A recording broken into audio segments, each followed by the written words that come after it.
The Arctic wind screamed like a living thing, tearing at 5 men huddled in a snow trench at 80 degrees below zero. Their mission was simple: survive. The British SAS commander studied the unbroken white hell stretching to the horizon, then looked at his American Delta Force counterpart. "Your gear against our methods. First team to signal extraction wins." The American nodded, confident in his multi-million-dollar arsenal. They had no idea what the British were truly capable of. What these men would do over the next 5 hours in this frozen purgatory would redefine survival and leave. Special operations experts questioning every established protocol. This was not just a test of endurance. It was a masterclass in tactical patience, a psychological siege against nature itself. And the moment the world's most elite forces realized that the oldest tricks executed with flawless discipline could outmaneuver the most advanced technology on the planet, Lieutenant Colonel David Stirling, commanding the SAS detachment, was a man carved from the same granite as the Scottish Highlands he hailed from. 22 years in the regiment, much of it spent in the world's most brutal cold-weather environments, from the Norwegian Arctic to the peaks of Afghanistan. His team, a quartet of wiry, weathered men, looked less like superheroes and more like seasoned mountain guides. Their equipment, while professional, was notably leaner, almost austere, next to the Americans' loadout. The Delta Force team, led by Major John Reaper Harlow, was the pinnacle of U.S. Special Operations investment. Fresh from a deployment in Alaska's extreme conditions training, they were equipped with the latest heated multicam suits, GPS beacons with dual-frequency satellite redundancy, portable lithium-powered shelters, and enough high-calorie scientifically engineered rations to fuel a small platoon. They were the embodiment of technological supremacy. The bet was straightforward. Both teams would be inserted by helicopter at coordinates 200 miles inside the Arctic Circle, with only what they could carry. The first team to successfully establish a sustainable position and signal for extraction, a task requiring a clear 5-minute satellite transmission window, would be declared the victor. The stakes were professional pride and an unspoken understanding about whose philosophy of survival was superior, American innovation or British ingenuity. The insertion was a study in contrasts. The Delta team moved with powerful, efficient purpose, immediately scanning the horizon with digital scopes, setting up a defensive perimeter with electronic motion sensors, and beginning to assemble a state-of-the-art, inflatable insulated shelter. Their movements were textbook, powered by the certainty that their technology would create a bubble of warmth and safety in the desolation. The SAS team, however, seemed to almost melt into the landscape. Their first action wasn't to unpack gear, but to listen for 5 full minutes. As the helicopter's roar faded into an eerie, crushing silence, they stood motionless, faces turned into the biting wind, reading the terrain like a map. Stirling pointed to a seemingly nondescript drift of snow against a low rise. "There," he said, his voice barely a murmur. "The wind has sculpted it. There's a harder layer beneath. We start there." While Delta built a fortress, the SAS began to dig, not a hole, but a specific, calculated excavation. Major Harlow watched the British through his thermals, a faint smile on his chapped lips. "They're digging a snow cave. Old school. We'll be on the sat phone in 3 hours. Tops. Our heater will have this tent at 60 degrees Fahrenheit before they've even stopped shivering." His confidence was logical. The temperature was plummeting towards -90 with wind chill. Human exposure times were measured in minutes, not hours. To choose manual labor over instant technological shelter seemed, to the American mindset, not just archaic, but recklessly stubborn. But Stirling and his men weren't just digging a snow cave, they were engineering a microclimate. The first hour passed. Delta's shelter was up, a bright orange beacon in the white void. Inside, a gentle warmth emanated from the heater. They melted snow on a compact stove for water, monitored their biometrics via wrist-worn devices, and maintained radio checks. They were surviving, comfortably, by dominating their environment with tools. The British, now invisible, had burrowed into the snowdrift.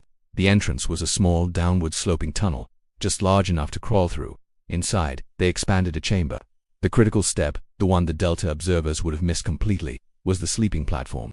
They carved a raised shelf from the compacted snow, a foot higher than the floor. "Cold sinks," Stirling reminded his men, his breath frosting in the dim blue light filtering through the snow. "We sleep above it." They then used their ice axes to poke a small ventilation hole upward, angled against the wind. The temperature inside the cave was a steady 20 degrees Fahrenheit, a deadly freeze by any normal standard, but a life-saving 70-degree improvement over the hell outside. Without burning a single chemical heater, they had created a stable refuge. Their movement was minimal, calculated, preserving calories. They spoke in whispers, not just for operational security, but because loud conversation expelled warm air. They ate their rations, simple dense pemmican and chocolate, slowly, allowing their bodies to focus on heat production rather than digestion. This was Phase 1, the creation of a passive energy-neutral fortress. Phase 2 began as the storm, predicted by both teams' meteorologists, arrived with apocalyptic fury. Winds surged to over 80 knots, blasting the landscape with a horizontal sheet of ice particles. Visibility dropped to zero. Inside their high-tech tent, the Delta team felt the first twinge of concern. The wind was a constant, deafening roar, straining the shelter's anchors. Then, the heater's indicator light flickered. A power fluctuation. The lithium batteries, rated for 48 hours in optimal conditions, were draining faster than projected, fighting the immense thermal gradient. The electronic air filtration system whined in protest.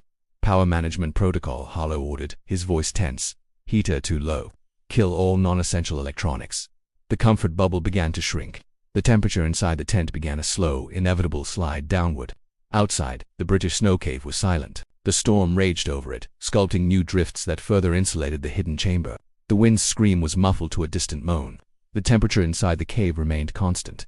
No moving parts to fail, no battery to drain. It was a shelter born of the storm itself, becoming stronger as the weather worsened. The SAS men were in a state of near hibernation. Their heart rates slowed, their breathing deep and controlled, conserving every joule of energy. They weren't fighting the cold. They were letting it flow around them, like a river around a stone. Now, if you're fascinated by this clash of philosophies in the most extreme arena on Earth, you need to join this community. We delve deep into the untold stories where technology meets timeless instinct, and the results often defy belief. Subscribing is your access pass to these revelations. Are you someone who just consumes content, or are you someone committed to understanding the profound truths behind these legendary events? The choice is yours. The truth is here for those willing to seek it. Back in the storm, the Delta team faced their first critical decision. Their planned satellite transmission window was opening in 90 minutes. To signal for extraction, they needed to deploy a folding antenna and maintain a stable link for 5 uninterrupted minutes. In this whiteout, that meant a man outside, exposed. "I'll do it," Sergeant First Class Marcus Vance said. "Already layering up, I'll tether to the shelter." 5 minutes, in and out. It was a calculated risk. At these temperatures and wind speeds, exposed skin could frostbite in under 30 seconds. Vance ventured out, the antenna in hand. The wind immediately stole his breath. He fought to erect the mast, his gloves clumsy, the metal bitingly cold. He got it up, signaled the inside team to initiate the link. The modem inside began its agonizingly slow handshake sequence. 1 minute. 2. Vance's core temperature was dropping rapidly despite his heated suit, which was now struggling against the relentless wind. 3 minutes. The link was unstable, dropping in and out, almost there. Harlow's voice crackled in his earpiece. Then, a gust of monumental force hit. The antenna, a sail in the wind, tore from Vance's grip and vanished into the maelstrom. He was pulled off his feet, saved only by the tether. Cursing numb, he was dragged back inside. They had failed the window and they had lost a critical piece of gear. The heater, now their sole priority, dipped below 40 degrees inside the tent. Morale, that intangible force, took its first measurable drop. The British team, monitoring the storm's progression through the subtle pressure changes in their cave and the sound of the wind, made a different calculation. Sterling checked his analog watch, its face illuminated by a faint chemlight. "The storm has a rhythm," he whispered to his second. "These winds are peak gusts. The eye, or at least a lull, will come. Not for long, maybe 10 minutes. But it will come." He had learned this not from a satellite feed but from years of listening to mountains. Their signal plan was absurdly simple: a polished metal signal mirror and a compact hand-cranked emergency beacon with a minimal power draw. Their entire strategy hinged on perfect timing, not superior hardware. They continued to wait, conserving energy. One man even slipped into a shallow, controlled sleep. Their patience was an active weapon. As the third hour bled into the fourth, the Delta team's situation became tenuous. The heater failed. A critical circuit, overtaxed, gave out. The tent's interior temperature plummeted to match the outside air within minutes. Their breath froze on the interior walls. The high-tech shelter was now just a slightly windproof shroud, trapping cold air. They were burning calories at a catastrophic rate just to maintain core temperature, huddled together in a desperate survival pod. Their GPS was functional, but without the ability to transmit, it was just a map showing them where they were dying. Harlow made the tough call.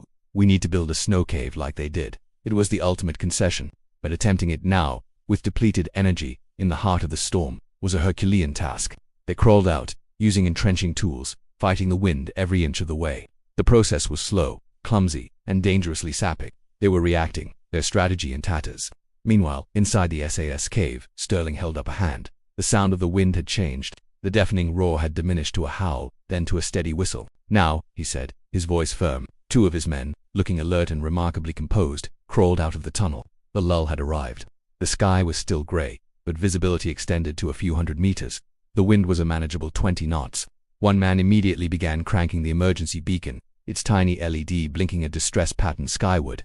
The other took the signal mirror, and using the faint, diffused light from behind the clouds, began flashing a systematic wide-arc signal toward the predicted position of the overhead reconnaissance satellite tasked with monitoring the exercise. He didn't need a 5-minute stable link. He was painting the landscape with flashes of coordinated light, a prearranged Morse code that would register as an anomalous, intelligent pattern. For 8 minutes, they worked with silent, robotic efficiency. Then, as the first tendrils of the storm's next wave began to whip snow across the ground, they vanished back into their hole. The entire operation had consumed almost no physical energy, only timing and skill.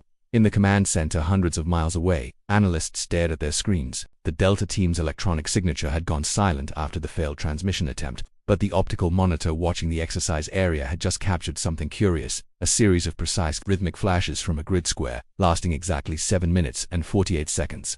The pattern matched the SAS's pre-briefed visual distress code. They had signaled without a single watt of transmitted radio frequency.